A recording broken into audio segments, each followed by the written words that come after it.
പക്ഷെ സത്യത്തിൽ ഡിവോഴ്സ് ആയത് നിങ്ങളൊന്ന് പഠിച്ചു നോക്കിയോ, എല്ലാം വിദ്യാഭ്യാസം ഉള്ളവരാണോ ഇല്ലാത്തവരാണോ?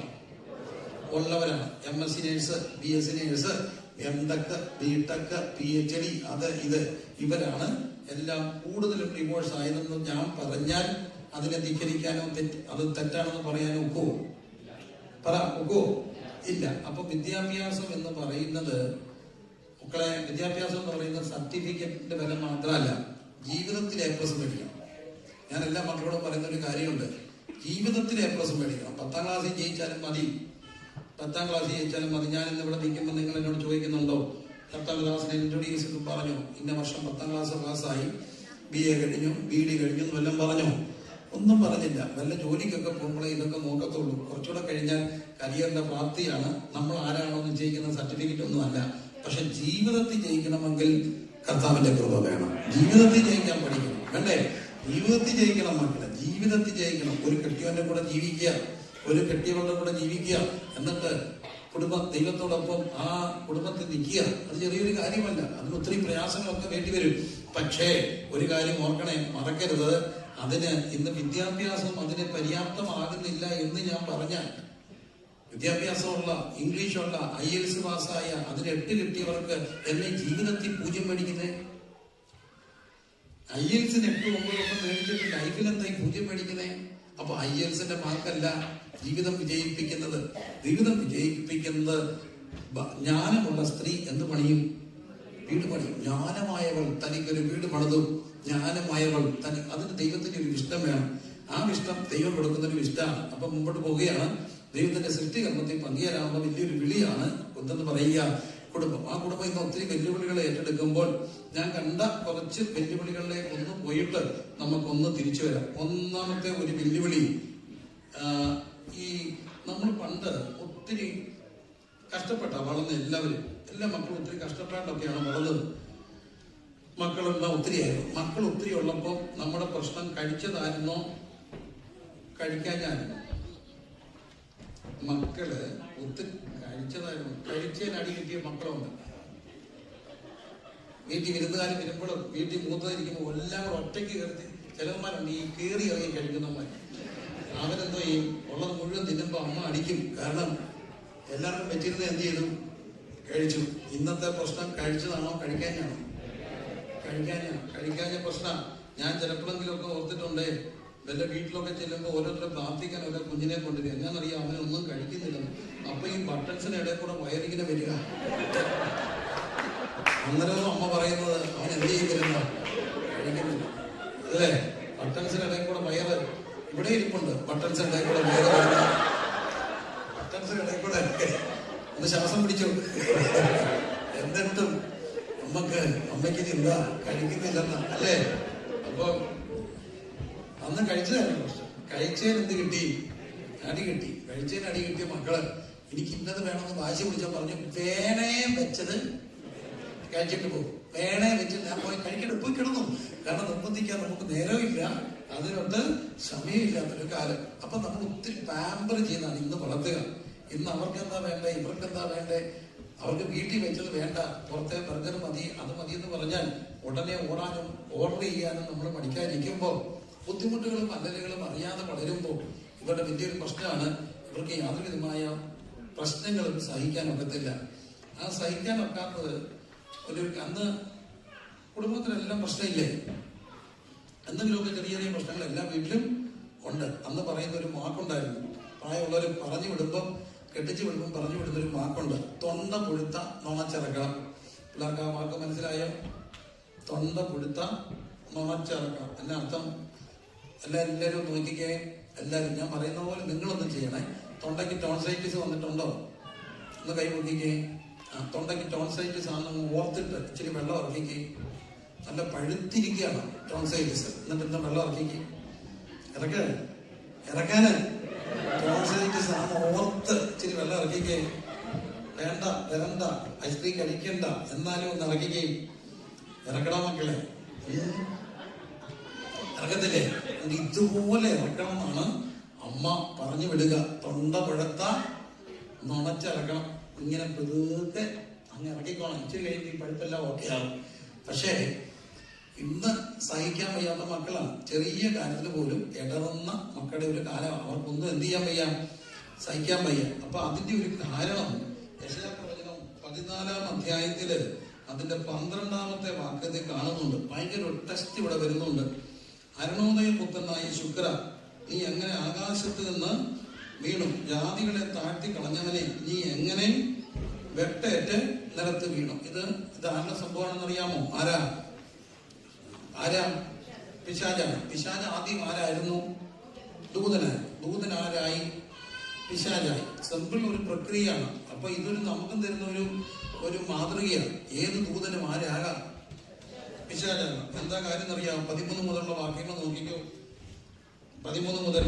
എന്നിട്ട് നിങ്ങൾ എണ്ണണം. ഞാൻ എവിടെ കയറും? സ്വർഗത്തിൽ കയറും. പിന്നെ എന്റെ സിംഹാസനം. നിങ്ങൾ അങ്ങനെ വായിക്കരുത്. അങ്ങനെ വായിച്ചാൽ നമുക്ക് ശരിയാകത്തില്ല. എന്ന് പറഞ്ഞ് ഞാൻ എവിടെ കയറും? അങ്ങനെ വായിക്കും, എന്നാലും ശരിയാകത്തുള്ളൂ. ഞാൻ എവിടെ കയറും? സ്വർഗത്തിൽ കയറും. പിന്നെ എന്റെ സിംഹാസനം ഉത്തരദിക്കിന്റെ അതിർത്തിയിൽ സമാഗമം പർവ്വത്തിന്മേൽ ഞാൻ ഇരുന്നരുളും. പിന്നെ അടുത്തത്? ഞാൻ മേഘോന്നതങ്ങൾക്ക്. അടുത്തത് ഞാൻ അത്യുന്നതനോട് സമന. എന്നിട്ട് ഈ ഞാൻ എന്താ പറ്റി? വെട്ടേറ്റ് എങ്ങോട്ട് വീണു? നിലത്തോട്ട് വീണു. അപ്പൊ മെയിൻ ആയിട്ടുള്ള പ്രശ്നം ആരാ? ഞാൻ. നമ്മൾ ചിലപ്പോൾ വീട്ടിൽ വഴക്കുണ്ടാക്കാൻ പറയത്തില്ലേ, ഞാൻ ഒറ്റ വ്യക്തിയല്ലേ ഈ പ്രശ്നം, ഞാൻ ഇല്ലാതായ പ്രശ്നം തീർത്തില്ല. സത്യമാണ്, ഞാൻ തന്നെയാണ് ഈ പ്രശ്നം.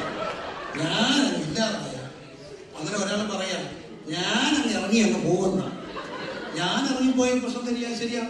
അപ്പൊ ഈ പ്രശ്നത്തിനെല്ലാം കാരണം ആരാ? ഞാൻ. ഒന്ന് ശരിക്കും പറഞ്ഞേ, ഞാൻ ആരാ? ഞാൻ ഭയങ്കര പ്രശ്ന. ഞാൻ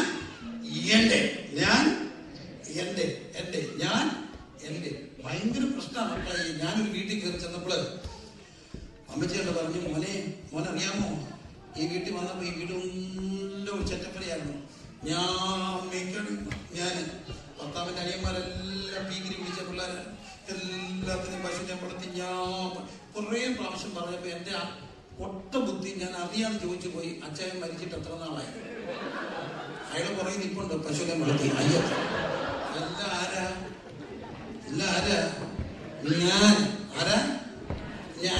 ഞാൻ അങ്ങ് ചത്താണ്. ഇതെല്ലാം ശരിയാണ്. അപ്പൊ മെയിൻ പ്രശ്നം ആരാ? ഞാൻ. ഈ ഞാൻ നമുക്കെല്ലാം ഈ ഞാനുണ്ട്. കുടുംബജീവിതത്തിന്റെ ഒന്നാമത്തെ കാര്യം ഭയങ്കര ടെസ്റ്റാണ്. എന്താ? ഐ എന്ന് പറഞ്ഞൊരു സാധനമുണ്ട്. ഭയങ്കരമാണ് ഈ ഐ. ചെറിയൊരു കാര്യമല്ലേ, നമ്മുടെ എല്ലാവരുടെയും അകത്ത് കിടപ്പുണ്ടായി. ഞാനൊരു കല്യാണത്തിന് നിൽക്കുക. കല്യാണം നാട്ടിലെ എൻ്റെ കൂടെ ഒന്ന് വന്നേ. കല്യാണം നടക്കുന്നു, ഒരു കൊടുത്തോർത്തി. ചിന്തിക്കാമല്ലോ, കല്യാണം തുടങ്ങാൻ പോവാ. നമ്മളൊരു പെന്തക്കോസ്ത് പാരമ്പര്യത്തില് സാധാരണ തെക്കാണെങ്കിൽ പെണ്ണിന്റെ വീട്ടിലാ കല്യാണം. തിരുവിതാംകൂറിലോട്ട് വരുന്നോറും എവിടെ വെച്ചാ കല്യാണം? ആൺകുട്ടിയുടെ വീട്ടിൽ വെച്ച്. അതാണ് ഒരു പുതിയ നാട്ടുനടപ്പ്. ഇതൊക്കെ നാട്ടുനടപ്പുകളല്ലേ. അപ്പൊ നാട്ടുനടപ്പ്. അപ്പൊ നമ്മൾ പ്രോഗ്രാം ഷീറ്റ് അടിക്കുമ്പോൾ പാട്ട്, സംഗീതം, വായന, 2 പ്രാർത്ഥന, ഇൻട്രൊഡക്ഷൻ, അത് കഴിഞ്ഞൊരു പാട്ട്, അത് കഴിഞ്ഞ് മെസ്സേജ് 1 ആരായിരിക്കും? മെസ്സേജ് 1 സാധാരണ ആരാ? പെൺകുട്ടിയുടെ ഭാഗത്ത് നിന്ന് പാസ്റ്ററാണ്.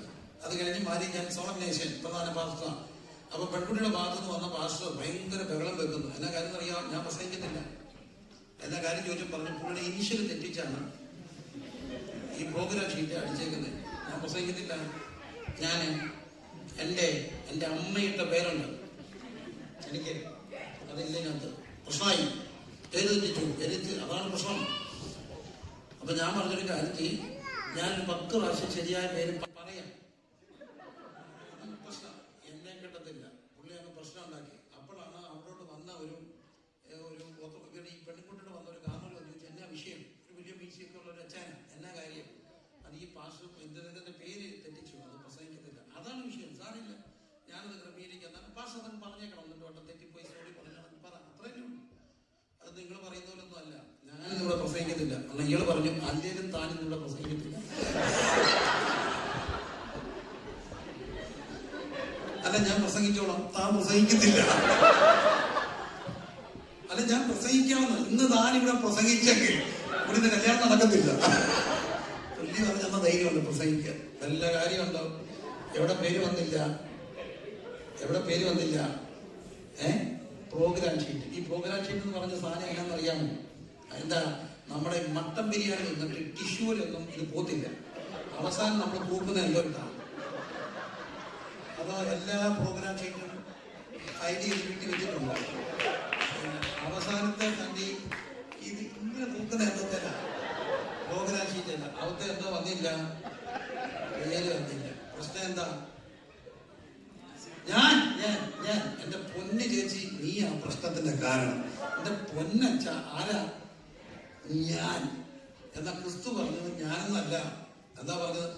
ദൈവരൂപത്തിലിരിക്കെ, ഫിലിപ്പിയർ ലേഖനം 2-ാം അധ്യായം, ക്രിസ്തുവേശുവിന്റെ ഭാവം ദൈവരൂപത്തിലിരിക്കെ ദൈവത്തോടുള്ള സമത്വം മുറുകെ പിടിക്കണമെന്ന് വിചാരിക്കാതെ ദാസീരൂപമെടുത്ത് മനുഷ്യ സാദൃശ്യത്തിലായി തന്നെത്താൻ താഴ്ത്തി വേഷത്തിൽ മനുഷ്യനായി ക്രൂശിലെ മരണത്തോളം തന്നെത്താൻ ഏൽപ്പിച്ചു. അതുകൊണ്ട് ദൈവം അവനെ ഏറ്റവും ഉയർത്തി. അപ്പൊ തന്നെത്തോളം കളഞ്ഞ് ദൈവം തന്നെത്താൻ താഴ്ത്തിയപ്പോൾ പിതാവാം ദൈവം അവിടുത്തെ എന്ത് ചെയ്തു? ഏറ്റവും ഉയർത്തി. അങ്ങനെയെങ്കിൽ എന്നെ കേൾക്കുന്ന പ്രിയപ്പെട്ടവരെ, പലപ്പോഴും നമ്മുടെ ജീവിതത്തിൽ പറ്റുന്ന എല്ലാം തന്നെ ഈ ഐയുടെ പ്രശ്നമാണ്. മരിക്കാൻ ഒരിക്കലും കല്യാണം കഴിക്കരുത്. കല്യാണത്തിന് ഇല്ല, പിന്നെ ആരേ ഉള്ളൂ? ആണ്. ഞാന് എന്റെ വീട്ടുകാരൻ എന്റെ അതെങ്കിലുമൊക്കെ പറയുമ്പോ നമ്മൾ പറയത്തില്ലേ, അതിവിടെ പിന്നെ ഒന്നും പറഞ്ഞിട്ട് കാര്യമില്ല. അപ്പൊ നമ്മൾ പറയും, നമ്മളെ എന്ത് ചെയ്യരുത്? പറയരുത്. എന്നെ വല്ലതും പറഞ്ഞോണം, ആരും പറയരുത്. എന്റെ വീട്ടുകാരെ പറയാം. നമ്മൾ ഈ വീട്ടുകാരെ പറയാൻ നമ്മൾ വലിയ മിടുക്കരാ. നീ അതൊക്കെ എവിടെ പോയി പറഞ്ഞാൽ മതി? പള്ളി പോയി പറഞ്ഞാൽ മതി. മലയാളി പറയുന്ന ഒരു വാക്കാ. എവിടെ പോയി പറയണം? കേട്ടിട്ടുണ്ടോ? എന്തിനാ ഈ പള്ളി പോയി പറയാൻ പറയുന്നേ? അറിയാമോ? അച്ഛനെ അടക്കിയേക്കുന്ന എവിടാ? പള്ളിയില്ല. വല്യപ്പനെ അടക്കിയേക്കുന്ന എവിടാ? പിന്നെ വലിയ നന്ദയുടെ അപ്പൂപ്പന് വിളിക്കുന്നതിന്റെ പേരാണ് പള്ളിയിൽ പോവാന്ന് പറയുന്നത്. മനസ്സിലായോ? നമുക്കത് അറിയത്തില്ല. നമ്മളൊക്കെ പറയും പള്ളി. 3 തലമുറയ്ക്ക് അപ്പുറത്ത് കിടക്കുന്ന കാരണവരെ ചത്തവനെ വിളിക്കുന്നതിന്റെ പേരാണ് എന്ത്? പള്ളി പോവാന്ന് പറയുന്നത്. മനസ്സിലാകുന്നത് എന്റെ പൊന്നുപ്രിയരെ. അതുകൊണ്ട് ആദ്യം ആര് ചാകണം? അങ്ങും ആകണം.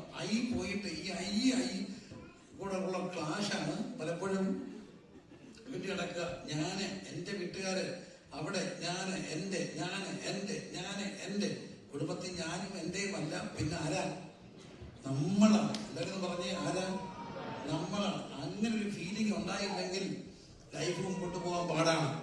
ലൈഫ് മുമ്പോട്ട് പോകണമെങ്കിൽ മാറിയിട്ട് എന്താകണം? ആണ്. ഇനി രണ്ടാമത്തെ വലിയൊരു ടെസ്റ്റ് ഉണ്ട്. അത് ഞാൻ ഇന്ന് കാണുന്ന ഏറ്റവും വലിയ ടെസ്റ്റാണ്. ഇല്ലാത്ത വീടുകൾ കാണും. ഇല്ലാത്ത വീടുകൾ എനിക്കറിയാം. ഇവിടെ തന്നെ എനിക്കറിയാം ഇല്ലാത്ത വീടുകളുണ്ട്. എന്നാൽ ഉള്ള 1000 വീടുകളെ ഞാൻ കാണിച്ചു തരാം. ഞാൻ കണ്ടിട്ടുണ്ട്, എന്റെ അനുഭവമാണ്. വായിക്കാം. രണ്ടാമത്തെ ഒരു വലിയ പ്രതിസന്ധി. അപ്പൊ ഒന്നാമത്തെ ടെസ്റ്റ് എന്താണ്? ടെസ്റ്റാണ്. ടെസ്റ്റ് ജയിക്കണേ.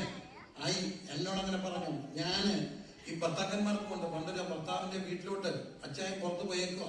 പുള്ളി കയറി വന്നപ്പോൾ തറമക്കാരൻ ഇറങ്ങി വരുന്നു. അപ്പൊ പുള്ളി പഴയൊരു കഥയാണ്. പുള്ളി ചോദിച്ചു, അനക്കൊന്നും കിട്ടിയില്ല? ഇല്ല. എന്നാ കൊച്ചമ്മ പറഞ്ഞു ഇവിടെ ഒന്നും ഇല്ലെന്ന്. ശരി, എന്നാ ബാ. പുള്ളി അങ്ങനെ പോയി കൈയൊക്കെ മാറിയിട്ട് വന്നിട്ട് വരാന്തയിരുന്നു. ഇവിടെ ഒന്നുമില്ല, പൊക്കോളാൻ പറഞ്ഞു. അപ്പൊ ഈ തമ്മക്കാരൻ ചോദിച്ചു, മറ്റേ വർത്താനം പറയരുത്, വെറുതെ പോയി എന്നെ വിളിച്ചോണ്ട് വന്നിട്ട് ഇവിടെ ഒന്നും ഇല്ലെന്ന് പറയാമോ? അതെ, ഞാനാണ് ഇവിടുത്തെ അപ്പൻ, ഞാൻ വേണം പറയാൻ ഒന്നും ഇല്ലെന്ന്. ആരല്ല പറയേണ്ടത്? അവളല്ല പറയേണ്ടത്. അവസാനത്തെ വാക്ക് ആരാണ്?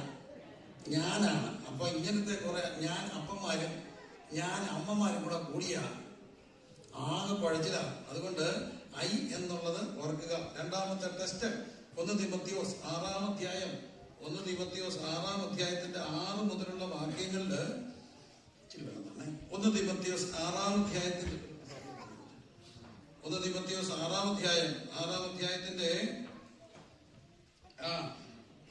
അലംഭാവത്തോടു കൂടിയ ദൈവഭക്തി. അലംഭാവം എന്നുള്ളതിന്റെ ശരിയായ അർത്ഥം കുഴപ്പമെന്നുള്ളതല്ല കേട്ടോ.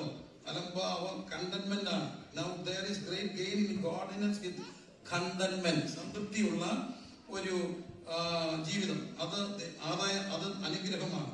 നാം ഇവിടെ നിന്നൊന്നും കൊണ്ടുവന്നിട്ടില്ല, ഇവിടെ നിന്നൊന്നും കൊണ്ടുപോകാനും കഴിയുന്നില്ല. ഉണ്ണാനും ഉടുപ്പാനും ഉണ്ടെങ്കിൽ എന്ത് ചെയ്യണം? മതി എന്ന് വെക്കണം. ധനികന്മാരാകുവാൻ ആഗ്രഹിക്കുന്നവർ പരീക്ഷയിലും കെടിയിലും കൊടുക്കുകയും മനുഷ്യർ സംഹാരനാശങ്ങളിൽ മുങ്ങിപ്പോകാൻ ഇടവരുന്ന മൗഢ്യവും ദോഷകരമായ പല മോഹങ്ങൾക്കും ഇരയായി തീരുകയും ചെയ്യും. അടുത്തത് അടിവരയിട്ടോ. എന്താണ്? ദ്രവ്യാഗ്രഹം സകലവിധ ദോഷത്തിനും കാരണമാണ്. ദ്രവ്യാഗ്രഹം എല്ലാവരും പറഞ്ഞ് ദ്രവ്യം മോശമാണെന്ന് പറഞ്ഞില്ല, പക്ഷെ എന്ത് അപകടമാണ്? ദ്രവ്യാഗ്രഹം അപകടമാണ്. അപ്പോൾ യൂദായിക്ക് പറ്റിയത് ഇത് തന്നെയാണ്. യൂദായെ കുറിച്ച് നമ്മൾ വായിക്കുമ്പോൾ എന്നോട് കൂടെ ഇരിക്കുന്ന ഒരുവൻ എന്നെ ഒറ്റിക്കൊടുക്കും എന്ന് പറയുന്നുണ്ട്. പണസഞ്ചി ആരുടെ കയ്യിലായിരുന്നു?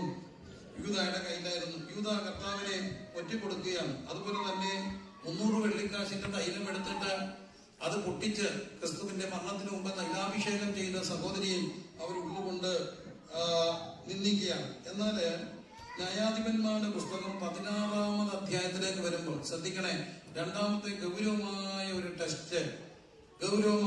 ടെസ്റ്റ് ശ്രദ്ധിക്കണം. ന്യായാധിപന്മാർ, ഇത് ഞാൻ ഇന്ന് കാണുന്ന ഏറ്റവും വലിയ ടെസ്റ്റാണ്. ന്യായാധിപന്മാർ പുസ്തകം 16-ാമത് അധ്യായം വായിക്കേ. ന്യായാധിപന്മാരുടെ പുസ്തകം 16. ശിംശോന്റെ നമ്മളിത് സാധാരണ ദലീല എന്ന് പറയുന്ന മടി മയങ്ങിപ്പോയി എന്ന് പറഞ്ഞ ഒത്തിരി ടാബ്ലോയും ഒത്തിരി കാര്യങ്ങളൊക്കെ കാണുന്നുണ്ട്. പക്ഷെ ഇവിടെ ദലീല എന്ന് പറയുന്ന ഒരു ആളെ അവൻ സ്നേഹിച്ചു എന്നാണ് കാണുക. ദലീല എന്ന പേരുള്ള ഒരു സ്ത്രീയെ സ്നേഹിച്ചു. ദലീല എന്ന് പറയുന്ന ഒരു സ്ത്രീയെ സ്നേഹിച്ചു. സ്നേഹം എന്നുള്ളത് മോശപ്പെട്ട ഒരു കാര്യമാണോ? അതിൽ തന്നെ സ്നേഹം പേടിക്കരുത്. സ്നേഹിക്കാതെ ആർക്കും ഭൂമിയുടെ അച്ചുകൊണ്ടെന്ന് പറയുന്ന സ്നേഹമാണ്. സ്നേഹം എന്ന് പറയുന്നത് ഒത്തിരി മോശപ്പെട്ട ഒരു കാര്യമാണ്. അതിൽ തന്നെ അല്ല, വിശുദ്ധമായ എത്രയോ സ്നേഹങ്ങളുണ്ട്, പരിശുദ്ധമായ സ്നേഹങ്ങളുണ്ട്. അപ്പം ശിംശോന്റെ സ്നേഹവും മോശപ്പെട്ട സ്നേഹം ഞാൻ പറയില്ല. ശിംശോൻ ദലീലയെ സ്നേഹിച്ചു. ദലീല ആരെയും സ്നേഹിച്ചു? ശിംശോനെയും സ്നേഹിച്ചു. അങ്ങനെ ശിംശോന് അവിടെ ചെന്നു. അവിടെ ചെന്നപ്പോ ഇവരുടെ സ്നേഹം ഇങ്ങനെ പൂത്തുലച്ചുകയാണ്. സ്നേഹം പൂത്ത് ഉലഞ്ഞ് വരികയാണ്. അത് ചിലപ്പോൾ വിവാഹത്തിൽ കലാശിക്കാം, കുഞ്ഞുങ്ങൾ ഉണ്ടാകാം. സ്നേഹിച്ചു. ഒരു പുരുഷനും സ്ത്രീയും കൂടെ സ്നേഹിച്ചു. എല്ലാവരും കല്യാണം കഴിക്കുന്നതിന് മുമ്പ് ആലോചിച്ചാണെങ്കിലും എന്തുണ്ടാകണം? ഒരു സ്നേഹം ഉണ്ടാകണം. ആരോ പറഞ്ഞിട്ടുണ്ട്, love is an emotion that ends with marriage. കല്യാണത്തോടു കൂടി തീർന്ന ഒരു സാധനമാണ് സ്നേഹം, അല്ല സ്നേഹം. സ്നേഹം എന്ന് പറയുന്നത് എല്ലാ സ്ത്രീക്കും പുരുഷനും തമ്മിൽ സ്നേഹിക്കാതെ എന്ത് ചെയ്യാനൊക്കത്തില്ല, ജീവിക്കാനൊക്കത്തില്ല. അങ്ങനെ ദലീലയും ശിംശോനും കൂടെ എന്ത് ചെയ്തു? സ്നേഹിച്ചു. എന്താണ് അവരുടെ കുടുംബത്തെ തകർത്തത്? ചിന്തിച്ചോ? അപ്പോഴാണ് ഫെലിസ്തീയ പ്രഭുക്കന്മാർ, 5 പേരായിരിക്കണം, വേറെ നമ്മൾ 5 ഫെലിസ്തീയ പ്രഭുക്കന്മാരെന്ന് കാണുന്നുണ്ട്. ഫെലിസ്തീയ പ്രഭുക്കന്മാർ വന്നിട്ട് അവരോട് എന്താ പറഞ്ഞു? ഞങ്ങൾ ഒരാള് നിനക്ക് എത്ര രൂപ തരാം? 1100 വെള്ളിപ്പണം, 30 വെള്ളിക്കാശ്. 1100 വലിയ തുകയാണ്. 1100 വെള്ളിപ്പണം. അപ്പൊ മിനിമം ഒരു 5 പ്രഭു ഓരോരുത്തരും എന്നാ പറഞ്ഞേക്കുന്നത്. 5 പേരുണ്ടെങ്കിൽ എത്രയായി? 5500 വെള്ളിക്കാശ്. നല്ല കാശ, പൗണ്ടിനെക്കാട്ടിലൊക്കെ വിലയുണ്ട്. 5500 അന്നത്തെ വലിയ കാശ. അപ്പൊ ഈ കാശ് ആർക്ക് കൊടുക്കാന്ന് പറഞ്ഞു? ദലീലയ്ക്ക് കൊടുക്കാൻ. ദലീല സ്നേഹിച്ചവനെ, മടി കിടന്നവനെ, പുരുഷനെ, തന്റെ ചെറുക്കനെ, തന്റെ പുരുഷനെ, തന്റെ പെണ്ണ് അന്ന് വഞ്ചിച്ച് അവനെ ആത്മഹത്യ ചെയ്യിപ്പിച്ച് നാട്ടുകാരുടെ മുമ്പിൽ അവനെ പൊട്ടനാക്കി. ആര്? ഞാൻ ഫെമിനിസ്റ്റ്, പിന്നെ സ്ത്രീ വിരോധിയൊന്നും അല്ല. ആണായാലും പെണ്ണായാലും പൊട്ടനാക്കി അവനെ. ആരെ? ശിംശോനെ. എന്നിട്ട് അവിടെ കൊണ്ട് നിർത്തി. ഇവരുടെ ഇടയിലെ പ്രശ്നം എന്തായിരുന്നു? ഇവരുടെ ഇടയിൽ എന്താണ് ഈ കുടുംബത്തെ തകർത്തത്? ഈ പ്രേമത്തെ തകർത്തത് എന്താ? പൈസ. എന്റെ പൈസ, എനിക്ക് പൈസ കിട്ടും. ഇന്നത്തെ കുടുംബങ്ങളെ ഏറ്റവും, ഞാനൊരു കാര്യം ചോദിച്ചാൽ നിങ്ങൾ എന്നോട് പിണങ്ങരുത്. ഒരു 30 വർഷം മുമ്പ് കുടുംബ പ്രശ്നങ്ങൾ കുറവാകാൻ കാര്യം ഇത് ഞാൻ പറഞ്ഞ സത്യമല്ലേ? രണ്ടും ഇന്ന് നമുക്കത് അസാധ്യമാണ്. അന്നത്തെ ബ്രെഡ് വിന്നർ എന്ന് പറഞ്ഞ ആരായിരുന്നു? What is your mother? My mother is a എന്ന് എഴുതിയിട്ടുള്ളവരെന്ന് കൈപൊക്കിക്കേ. What is your mother? കൈപൊക്കുന്ന what is your mother? My mother is a എന്നെഴുതിയിട്ടുള്ള എല്ലാം കൈപോക്ക്. വല്ല പ്രശ്നം ഉണ്ടായിരുന്നോ? ഇല്ലായിരുന്നു. അച്ഛൻ അമ്മയുടെ കൈ കാശ് കുറവാണെങ്കിലും അച്ഛൻ്റെ പോക്കറ്റിൽ അടിച്ചു മാറ്റുമായിരുന്നു. അടിച്ചു മാറ്റുമെന്ന് ആർക്കറിയുകയും ചെയ്യാം. പിന്നെ അത് മനഃപൂർവ്വം ഇട്ടിച്ചൊക്കെ പോകുന്ന, എന്നാലും വലിയ പ്രശ്നങ്ങളൊന്നും ഇല്ലാതെ പോകാൻ കാര്യം ഒരാളായിരുന്നു. പൈസ ഇല്ല, ഉള്ളത് അച്ചായൻ കൊണ്ടുവരുന്നു. അപ്പം ഇന്ന് അത് കാര്യം മാറി. എന്നിട്ട് പറഞ്ഞു, അന്ന് ഈ അച്ചായന്മാർ വഴക്കൊക്കെ ഉണ്ടാക്കും, പറയും ഞാൻ നിനക്ക് എന്ത് തരുന്നുണ്ട്, ചെലവിന് തരുന്നുണ്ട്. ഇന്നങ്ങനെ പറയാനൊക്കത്തില്ല. ഇന്ന് ചിലടത്തെല്ലാം ആരാ ചെലവിന് കൊടുക്കുന്നേ? ഭാര്യ എന്ത് കൊടുക്കുന്നു? ചുമ്മാ ഇരിക്കുക ഓരോരുത്തർ വന്ന്. നിങ്ങളെ കുറിച്ച് വേദോസത്തിൽ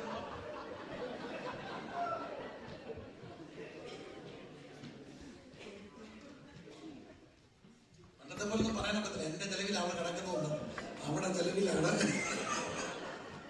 ഈ കാര്യം വേദോസത്തിലുണ്ട്. UK മലയാളിയെ കുറിച്ച് വേദോസത്തിലുണ്ട്. വായിച്ചിട്ടുണ്ടോ? ഇല്ല. ലൂക്കോസിന്റെ സുവിശേഷം 11-ാം അധ്യായത്തില് ക്രിസ്തുയേശു പ്രാർത്ഥന പഠിപ്പിച്ചിട്ട് പറഞ്ഞു, ഒരാൾക്കൊരു സ്നേഹിതനുണ്ട് എന്ന് ഇരിക്കട്ടെ. അതറിയാമോ? എ എന്ന ആൾക്കൊരു സ്നേഹിതനുണ്ട് എന്ന് ഇരിക്കട്ടെ. അവന്റെ അടുക്കൽ രാത്രി ആര് വന്നു? വേറൊരാൾ വന്നു. അവൻ കഴിച്ചിട്ടില്ലായിരുന്നു. അപ്പൊ ഈ ബി അവന്റെ വീട്ടിൽ വന്നപ്പോ എ അർദ്ധരാത്രി എഴുന്നേറ്റിട്ട് ആരെടുത്ത് പോയി? സി എന്ന് പറയുന്ന വേറൊരാളുടെ അടുക്കൽ പോയി. ആ കഥ കേട്ടിട്ടുണ്ടോ? യേശു പറഞ്ഞ പ്രാക്ടിക്കൽ ഒരു ഉപമയാണ്. എന്നിട്ട് അവിടെ ചെന്നപ്പോ അയാളെന്തോ പറഞ്ഞു? പിള്ളേർ എന്റെ കൂടെ കിടന്ന് ഉറങ്ങുമോ? രാത്രിയായിരുന്നു പറഞ്ഞു. ഞാൻ അയാൾക്ക് കഴിഞ്ഞപ്പോ അയാളോട് പോയി ചോദിച്ചു, അതിന്റെ പിള്ളേർ ഭാര്യ എന്തെയും ചോദിച്ചു. പറഞ്ഞു, നേഴ്സാണ്. അയാള് UK-യിലാണ്, കമൻട്രിയിലാണ്. അവനവിടെ പോയേക്ക, നൈറ്റ് ഡ്യൂട്ടിക്ക് പോയേക്ക. അപ്പൊ ഞങ്ങളിങ്ങനെ ഡ്യൂട്ടി അഡ്ജസ്റ്റ് ചെയ്തേക്ക. അതുകൊണ്ടാണ്, അല്ലെങ്കിൽ സ്വാഭാവികമായിട്ടും പിള്ളേർ ആരുടെ കൂടെ കിടക്കണം? അമ്മയുടെ കൂടെ കിടക്കണം. നമ്മളെല്ലാം അമ്മയുടെ കൂടെ അല്ലേ കൊച്ചിലെ കിടന്നേ. അപ്പൊ ഈ അപ്പന്റെ പ്രശ്നം ഉണ്ടെന്ന്. ഈ കൊച്ചുങ്ങൾ ഉണർന്നു കഴിഞ്ഞ അപ്പന്, അമ്മയാണെ കഥ പറഞ്ഞോ പാല് കൊടുത്തോ ഒക്കെ ഉറയ്ക്കും. അപ്പനാണ് എന്തോ ചെയ്യും? അപ്പന് ഒറ്റ വഴിയുള്ളൂ,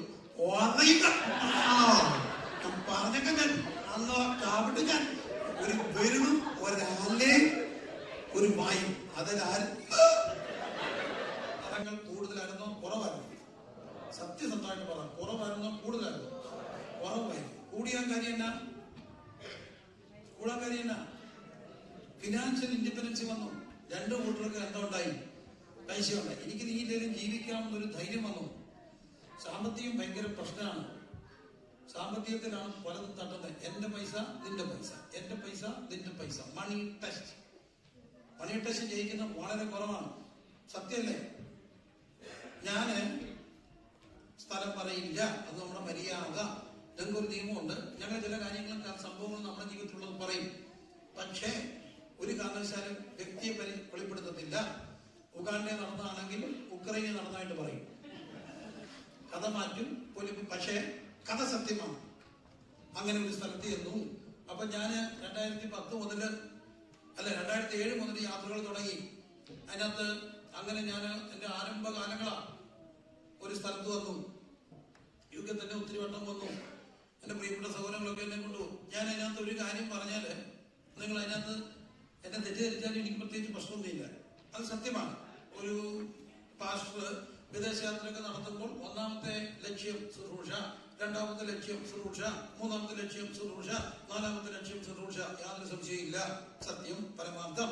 അഞ്ചാമതൊരു ലക്ഷ്യം ഉണ്ടെങ്കിൽ ഒരു സാമ്പത്തിക നന്മ എന്നുള്ളത് ഉണ്ട്. എന്തിനാണ് ചോദിച്ചാൽ നമ്മുടെ പിള്ളേരെ കെട്ടിക്കാനൊന്നും അല്ല. പിന്നെ എന്തിനു വേണ്ടിയാണ്? നാട്ടിലെ പ്രവർത്തനങ്ങൾക്ക് വേണ്ടി, സഭാ പ്രവർത്തനങ്ങൾക്ക് വേണ്ടി, സഭ പണിയാൻ, ആളുകളെ നയിക്കാൻ ഒക്കെ സാമ്പത്തിക ആവശ്യമാണ്. അതൊരു തെറ്റാണെന്നും അത് അപമാനമാണെന്നും എനിക്ക് തോന്നുന്നില്ല. ആണോ? അത് തെറ്റാണോ? അല്ല. അങ്ങനെ എന്റെ ഒരു സുഹൃത്ത്, എന്റെ ഒരു ബന്ധു, എന്റെ പ്രിയപ്പെട്ടവൻ എന്നെ ആ നാട്ടിലേക്ക് കൊണ്ടുപോയി. മഞ്ഞ് വീഴുന്ന നാടാ, മുമ്പേ പറഞ്ഞ ഭാഷ പോലെ പറയുന്ന പോലെ തണുത്ത സ്ഥലമാണ്. അപ്പൊ എന്നെ ഇച്ചിരി ആവശ്യം കൊണ്ടുപോയി. ജൂൺ ജൂലൈയിൽ ഒത്തിരി പാർഷന്മാരുള്ളത് കൊണ്ട് നീ ഇച്ചിരി തണുപ്പ് തുടങ്ങുമ്പോൾ തന്നെ വന്നാൽ മതി. തണുപ്പ് മൂക്കുമ്പോ തുടങ്ങുമ്പോ എല്ലാവരും എന്ത് ചെയ്യും? പോ, നീ ചെറുപ്പമല്ലേ, അത് ഇച്ചിരി ചെറുപ്പമാ. അപ്പൊ തണുപ്പ് തുടങ്ങുന്നതിന് മുമ്പാ ചെന്നു അവിടെ ഇരുന്നു. എന്നിട്ട് എന്ന് പറഞ്ഞു, ഒരു വീട്ടിൽ പോകണം പ്രാർത്ഥിക്കാൻ. ശ്രദ്ധിച്ച് കേൾക്കണേ, വീട്ടിൽ പോകണം പ്രാർത്ഥിക്കാൻ. കുടുംബ പ്രശ്നം. എന്നോട് കാര്യമായിട്ടൊന്നും പറഞ്ഞില്ല, പോണം. അവിടെ ചെന്നപ്പോള്, ആ വീട്ടിൽ ചെന്നപ്പോ എന്നെ അങ്ങ് തണുക്കുക മക്കളെ. എന്നെ തണുക്കുക. എനിക്ക് ശരിക്കും തണുത്തപ്പോ ഞാൻ പറഞ്ഞു, ഇതെന്നെ ഇവിടെ ഹീറ്റ് ഇല്ലേ? അപ്പൊ ഇവരങ്ങോട്ട് തെക്കും പൂക്ക് നോക്കുക. അപ്പോഴാണ് എനിക്ക് മനസ്സിലാക്കിയത് ഹീറ്റർ അവിടെ റീചാർജ് ചെയ്യുക.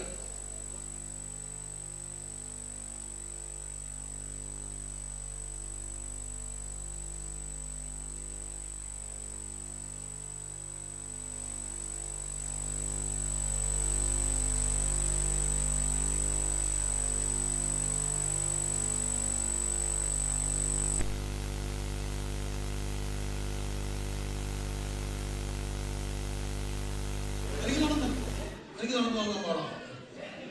നാന്ദി കൂടെ കൊണ്ട് മുടക്കി കുത്തി എനിക്ക് ഇവിടെ വന്നിട്ട് നിങ്ങളൊക്കെ ജീൻസ് വിട്ടാ അതിനകത്ത് എന്തായാലും പറയുന്നേ തെർമൽ ഇട്ടിട്ട് എടുത്താൽ ഞാൻ മുണ്ട് കൊടുത്തോണ്ട് അതുവഴി പോയാ നടക്കായിരിക്കും. അപ്പൊ എന്നെ പടം തണുക്കുന്നത്. ഞാൻ പറഞ്ഞു എന്റെ പൊന്നു മക്കളെ തീയിട്ടില്ലയോ? അപ്പൊ അവര് നിശബ്ദരായി. വഴക്ക ഇട്ടിട്ടില്ല. കണ്ണുകൂടെ കൊണ്ട് തുടങ്ങി. എന്താ കാര്യം?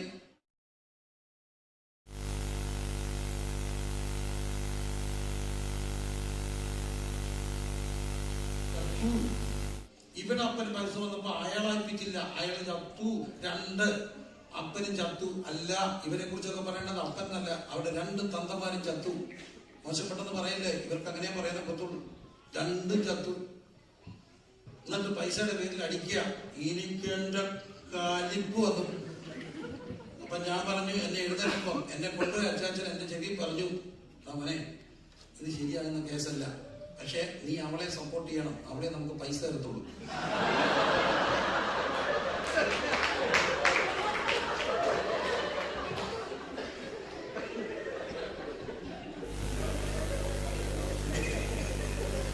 ഞാൻ പറഞ്ഞു, ഇവിടെ പൈസ കൊണ്ട് ഹോള് പണിതാ ഹോൾ ഇടിഞ്ഞു പോകും.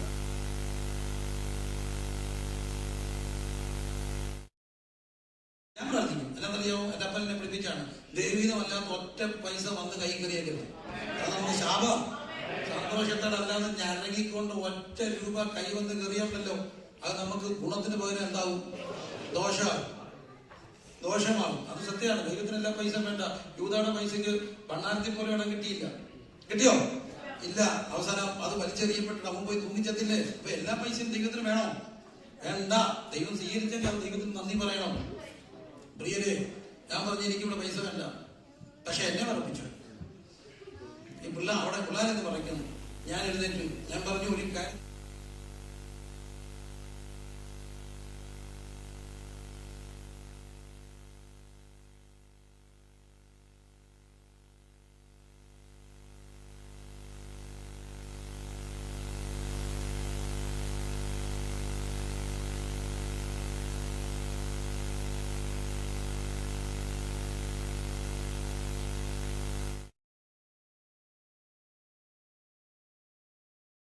ഞാൻ വളരെ സോഫ്റ്റാണ്. ഞാൻ ആരോടും ഒന്നും പറയുന്ന ആളല്ല. എന്നെ അറിയാത്തവർക്കറിയാം.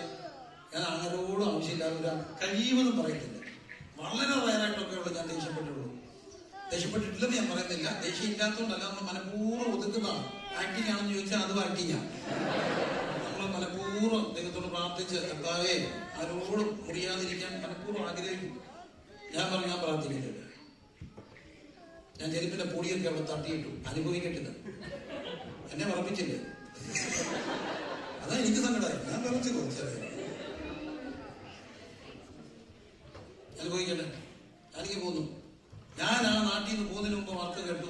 2 കൂടെ വഴക്കുണ്ടായപ്പോ അടുത്ത സായിപ്പ് പോലീസിനെ വിളിച്ചു. പോലീസ് വന്ന് അവനെ ഡീപ്പോർട്ട് ചെയ്തു. 2 പിള്ളേരുണ്ടായിരുന്നു. 2നെ എടുത്തിട്ട് ഈ വളർത്താൻ കൊടുക്കുമല്ലോ 18 വയസ്സ് വരെ. എന്താ? ഹോസ്റ്റൽ ആണോ? FOSTER ഫോസ്റ്റർ ഹോമിൽ കൊടുത്തു. 18 വയസ്സ് വരെ വളർത്തിക്കോളാൻ. തന്നെ നിൽപ്പുണ്ട്. ഇപ്പൊ വീടും വിട്ടിട്ട് ഹോസ്റ്റലിൽ. എന്റെ അറിവ് പിന്നെ എനിക്ക് അറിയത്തില്ല. എന്നെ അവിടെ പ്രശ്നം എന്നായിരുന്നു? പൈസ. 2 അപ്പനും മരിച്ചു. 2 പിള്ളേരെ കൊണ്ടുപോയി അവനെ ഡീപ്പോർട്ട് ചെയ്തു. എന്തിനാ പൈസ? ഒരൊറ്റ പൈസ ഇല്ലാത്ത എത്രയോ പേര് മുട്ടുകുത്തി കരഞ്ഞ് പ്രാർത്ഥിച്ച് ഉള്ളത് കൊണ്ട് ദൈവത്തിന് സ്തോത്രം ചെയ്ത് കഴിയുന്ന എത്ര വീടുണ്ട് പ്രിയരെ. ഈ മണി ടെസ്റ്റ് നോക്കുക. എന്തിനാ പൈസ ഒന്നും വേണ്ട ജീവിക്കാൻ. ആരാ പറഞ്ഞ വേണമെന്ന്? എന്തിനാ പൈസ? ജീവിക്കാനുള്ള പൈസ എല്ലാവർക്കും ദൈവം എങ്ങനെങ്കിലും തരും. എല്ലാവരും എങ്ങനെങ്കിലും ധരിക്കാനും കഴിഞ്ഞു പോകും. പക്ഷെ അവിടെ ദൈവകൃപയുണ്ട്. അവിടെ സന്തോഷമുണ്ട്. അവിടെ 50,000 രൂപയുടെ കട്ടിലും 80,000 രൂപയുടെ മെത്തയിലും അവർ സന്തോഷമായിട്ട് കിടക്കുന്നുണ്ട്. പക്ഷെ പണമുള്ള പലരിടത്തും പ്രശ്നങ്ങളാകുമ്പോൾ ഈ ടെസ്റ്റിൽ ആര് ജയിക്കും? പണം തന്നത് ദൈവമായതുകൊണ്ട് ഒരു കാരണവശാലും ഞാൻ തർജ്ജനം ചെയ്ത് പറയുക, ഒത്തിരി കാര്യങ്ങൾ കണ്ടും കേട്ടും ഇതിനകത്ത് ഇരിക്കുന്നുണ്ട്. പണത്തിന്റെ പേരിൽ വഴക്കുണ്ടാക്കിയ തമ്പുരാന് ഒറ്റ നിമിഷം മതി പൈസ ഇല്ലാതാക്കാൻ. ആണോ? പറ. ഞാൻ ഈ പൈസ ഉണ്ടാകുന്ന കണ്ടിട്ടുണ്ട്, ഞാൻ പൈസ ഇല്ലാതാകുന്നതും കണ്ടിട്ടുണ്ട്. എന്തൊന്നും പൈസ? ഇന്നലത്തെ ധനവാന്മാരെല്ലാം എന്ത് ചെയ്യും? ചേച്ചി, ഇന്നലത്തെ നാട്ടിലെ കാശുകാർ ആരെങ്കിലും ഇന്ന് കാശുകാരാണോ? അല്ല. ഞാനൊരു കാഴ്ച കണ്ടു കേട്ടോ. ഞാൻ പലതും പറഞ്ഞിട്ടുണ്ട്. ഒരു വലിയ വീട്ടിൽ ഞാൻ പോയി. ഇപ്പൊന്നുമല്ല, ഞാൻ ഡിഗ്രി പഠിക്കുമ്പോൾ ആ ഒരു പ്രായം, ഞാനും അമ്മയും കൂടെ ചെന്ന സ്കൂൾ പഠിക്കുന്ന പ്രായം, അതുകൊണ്ട് എല്ലായിടത്തും അമ്മയും കൂടെ പോവാം. അങ്ങനെ പോകുന്ന സമയത്ത് ഒരു വീട്ടിൽ ചെന്നപ്പം മദ്യപിച്ചിങ്ങോട്ട് വന്നു ആ മനുഷ്യൻ വന്നപ്പോ ഒരു വലിയ കായസഞ്ചിക്കകത്ത് നിറച്ച് പൈസ, കാശിൻ ഹാൻഡ നിറച്ച് കായസഞ്ചിക്കകത്ത് പണ്ടത്തെ ഒരു സ്റ്റൈലായിരുന്നു. വലിയ കാശെല്ലാം കൊണ്ടുപോകുന്നവർ എങ്ങനെ? കായസഞ്ചിക്കകത്ത് വെള്ളം പൊട്ടിക്കാതിരിക്കാനാ. കായസഞ്ചിക്കകത്ത് ആരെങ്കിലും പൊട്ടിക്കോ? ചൂട്ടി കയറേണ്ടി ഇങ്ങനെ ഒരു പോക്കുണ്ട്. അതുമായിട്ട് വന്നിട്ട് ഇയാൾ പെട്ടെന്ന് ഇങ്ങോട്ട് കയറി ലൈറ്റ് ഓഫ് ചെയ്തിട്ട് കെട്ടുകണക്കിന് പൈസ എടുത്ത് വീടിന്റെ പാരപ്പറ്റ ഈ ഷെയ്ഡിലോട്ട് എറിയ. വീടിന്റെ ഷെയ്ഡിലെ പൈസ എറിയും. അപ്പൊ ഞാൻ ചോദിച്ചു ഇതെന്തുവാ? അപ്പൊ പറഞ്ഞു, എടാ കള്ളം വന്ന അലമാരി കുത്തി തുറക്കാൻ പറയാം, അതിനകത്ത് കുറച്ച് കീറിയ നോട്ടിരിപ്പുണ്ട്. ഷെയ്ഡല്ലേ ഒരു കടക്കും തപ്പത്തില്ല. തപ്പുവോ? അവിടെ ചെരുപ്പ്, മനോരമ പത്രം എല്ലാം കിടക്കുന്ന എവിടാ? ഷെയ്ഡല്ല. അവിടെ തപ്പുവോ? ഇല്ല. അതിന് അങ്ങോട്ട് എറിഞ്ഞത് കള്ളം കൊണ്ടുപോയിരിക്കുക. എന്നിട്ട് ഒരു കുപ്പി അങ്ങോട്ട് എടുത്തു വെച്ചിട്ട് ദൈവത്തെ 10 ഈത്ത, നിന്റെ ദൈവം പോടാ. ആ തെറിയെല്ലാം കേട്ടിട്ടേക്ക് പോന്നു. കാലം കുറച്ച് മുമ്പോട്ട് പോയി. പൈസ എറിയുന്ന ഞാൻ കണ്ടു. വർഷങ്ങൾ മുമ്പോട്ട് പോയി. വർഷങ്ങൾ. അപ്പൊ ഞാന് ഒരു ദിവസം രാത്രി 10-12 മണിയായി വരുമ്പം ഈ പഴയ വലിച്ചെറിഞ്ഞ പുള്ളി അങ്ങനെ ഒരു ടൗണിൽ നിൽക്കുന്നു. ഒരു തട്ടുകടയുടെ മുമ്പിൽ. നാട്ടിലെ തട്ടുകട എന്ന് പറഞ്ഞാൽ അറിയാലോ, നല്ല ചൂട് ദോശയും അത് കിട്ടുന്ന ഒരു സ്ഥലമുണ്ട്. അവിടെ നിൽക്കുക. അപ്പൊ പഴയ പുലിയല്ലേ, കണ്ടിട്ട് പോകുന്ന എങ്ങനെ? ഞാൻ നിർത്തി. അച്ഛൻ എന്തുകൊണ്ട്? ഒന്നുമില്ല മോനെ, ഭയങ്കര സ്റ്റാൻഡേർഡാ, ഭയങ്കര വിദ്യാഭ്യാസം ഉള്ള ആളാ. അപ്പൊ ഞാൻ ചോദിച്ചു, മറ്റേ ബിസിനസ് എല്ലാം എന്തോ കുഴപ്പം, ബാങ്ക്രപ്റ്റാ? No problem, man. I know how to handle the situation. What do you think about me? ഇതെന്നോട് ഇങ്ങനെ ചോദിക്കുക. ഞാൻ ഇത്ര I need only a phone. With this phone, I can manage everything. I don't need a ഇത്ര സാധനമാണ് ഞാൻ കയറ്റിവിട്ടേക്കുന്നത്. അങ്ങോട്ട് exporting, importing, അത് ഇത്. അതിന്റെ commission that itself comes around 20 to 30 lakhs rupees, and that money will be credited into my account within 2 or 3 weeks. Then things will be all right. ഞാൻ ഇട്ടുപോയി, ഇത്ര കോടി രൂപ എക്സ്പോർട്ട് ചെയ്തു, ഇത്ര രൂപ അങ്ങോട്ട് കയറ്റി വിട്ടു. അതിന്റെ commission that itself comes around 20 to 30 lakhs rupees, and that money will be credited into my account എന്നെല്ലാം പറഞ്ഞപ്പോൾ എൻ്റെ കണ്ണ് തള്ളി ഞാൻ കേൾക്കുക. ഇതെല്ലാം പറഞ്ഞിട്ട് ആ മനുഷ്യൻ എന്നോട് പറഞ്ഞു, ഒരു 50 രൂപ 2 ദോശയിലാണ്.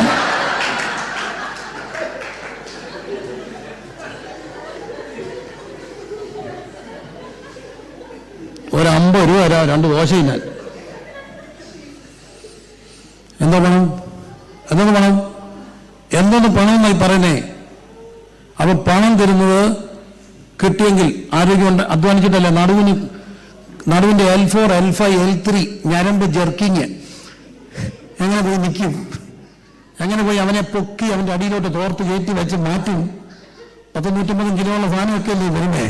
എങ്ങനെ മാറ്റും? അപ്പം പൊക്കാനൊത്തെങ്കിൽ, വിൽക്കാനൊത്തെങ്കിൽ ആരുടെ കൃപയാ? ദൈവത്തിന്റെ കൃപയാ. പൈസയുടെ പേരിൽ അടിച്ചേക്കരുത്. ഞാൻ ദൈവമക്കളെ തർജ്ജനം ചെയ്ത് പറയാ, പൈസയുടെ പേരിൽ പൈസ ദൂർത്തടിക്കരുത്. പക്ഷെ പൈസയുടെ പേരിൽ എന്തടിക്കരുത്? വഴക്കടിക്കരുത്. പണം തന്ന ദൈവമാണെങ്കിൽ അതിനുള്ള വഴിയുണ്ടായി. അല്ല, നിങ്ങളങ്ങ് ഇംഗ്ലീഷ് ഫ്ലുവൻ്റ് ആയതുകൊണ്ട് കയറി വന്ന IELTS 8 മേടിച്ചവരൊക്കെ ഞാൻ സംസാരിക്കുമ്പോൾ ഞാൻ ഞെട്ടിയിട്ടുണ്ട്. My name is. അങ്ങനെ ഒരു ആൻറ്റി എൻ്റെ കൂടെ വന്ന് ഡോക്ടറെ കാണാൻ. IELTS വിദേശത്താ വന്നത് ആൻറ്റി. ഭയങ്കര ഇംഗ്ലീഷാന്നാ പറഞ്ഞേ. ഡോക്ടറെ അടുത്ത് വർത്താനം പറഞ്ഞുകൊണ്ടിരിക്കും. ഡോക്ടർ പറഞ്ഞു, ഡോക്ടർ പച്ച മലയാളത്തിൽ വർത്താനം പറയുക. പുള്ളി FRCS-കാരനാ. എന്നിട്ടും ആൻറ്റി ഇംഗ്ലീഷിലാ, വലിയ ആളിയല്ലേ. ആൻറ്റി പറഞ്ഞു, my all body is aching sir, my back pain, I am suffering with back pain for since this many years എന്നെല്ലാം പറഞ്ഞു. ഡോക്ടറോട് പറഞ്ഞു, ഡോക്ടർ ഐ ഹാവ് മുട്ടുപരിപ്പ്.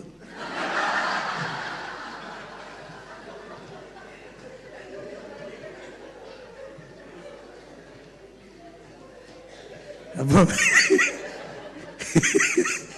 ഇംഗ്ലീഷിൻ്റെ കൂടുതൽ കൊണ്ടൊന്നും കയറി വന്നൊന്നും അല്ല. തമ്പുരാൻ ഏതാണ്ട് കരുണ കാണിച്ച് നമ്മളെ അനുഗ്രഹിച്ചെങ്കിൽ അതിൻ്റെ പേരിൽ കിട്ടുന്നതെല്ലാം ദൈവമേ സ്തോത്രമെന്ന് പറയാൻ കഴിയണം. എല്ലാ മക്കളും, ഞാൻ പണത്തിൻ്റെ പേരിൽ എൻ്റെ വീട്ടിൽ വഴക്കുണ്ടാക്കാൻ ഞാൻ ആഗ്രഹിക്കുന്നില്ലെന്നുള്ളവരെല്ലാം ദൈവത്തോടൊന്ന് പറഞ്ഞേ. പണത്തിൻ്റെ പേരിൽ ദൈവം തന്നത് നന്ദി പറയണം. എന്താ കാര്യം? ആരോഗ്യം തന്നതുകൊണ്ടാണ് അധ്വാനിക്കാൻ ഒത്തത്. എത്രയോ പേർക്ക് അത് ഒത്തില്ല. നമ്മളെക്കാട്ടും മിടുക്കരൊക്കെ അവിടെ നിൽപ്പുണ്ട്. ചിലർക്ക് ഒത്തില്ല, ചിലർക്ക് അന്നത്തെ ടാർഗറ്റ് ഫിനിഷ് ചെയ്യാൻ ഒത്തില്ല. പക്ഷേ ദൈവം എല്ലാം നടത്തിയെങ്കിൽ അതിൻ്റെ ക്രെഡിറ്റ് ദൈവത്തിന് മാത്രമെന്ന് പറയാൻ കഴിയണം. എല്ലാവരും കരങ്ങളടിച്ച് ദൈവത്തെ ഒന്ന് സ്തുതിച്ചേ. നമ്മുടെ കൊത്തളങ്ങളിൽ സമാധാനം ഉണ്ടാകട്ടെ, അരമനകളിൽ സ്വൈര്യം ഉണ്ടാകട്ടെ. യേശുവിൻ്റെ നാമത്തിൽ എല്ലാ തർക്കങ്ങളും അവസാനിക്കട്ടെ. അനാവശ്യമായ തർക്കങ്ങൾ, ഹല്ലേലൂയ, അറക്കാനും മുട്ടിക്കാനും മോഷ്ടിക്കാനും പിശാച് വരുമ്പോൾ ദൈവം വന്നത് ജീവൻ തരാനും അത് സമൃദ്ധിയായി തരുവാനും. എല്ലാവരും ദൈവത്തെ നമുക്ക് സമയം സ്തുതിച്ച് ആരാധിച്ച് എല്ലാവരും ദൈവം തന്ന നന്മകളോർത്ത് ദൈവത്തിന് സ്തോത്രം ചെയ്ത് ദൈവമക്കളെ ദൈവത്തിൻ്റെ വഴി പോകണം. തർക്കങ്ങൾ അവസാനിക്കട്ടെ. നിന്റെ പണം എൻ്റെ പണം, നിന്റെ കാശ് എൻ്റെ കാശ് അല്ല, ദൈവം തന്നെ കാശ്, ദൈവം തന്നെ ആരോഗ്യം, എല്ലാം അങ്ങയുടെ നാമത്തിൻ്റെ മഹത്വത്തിന് വേണ്ടി.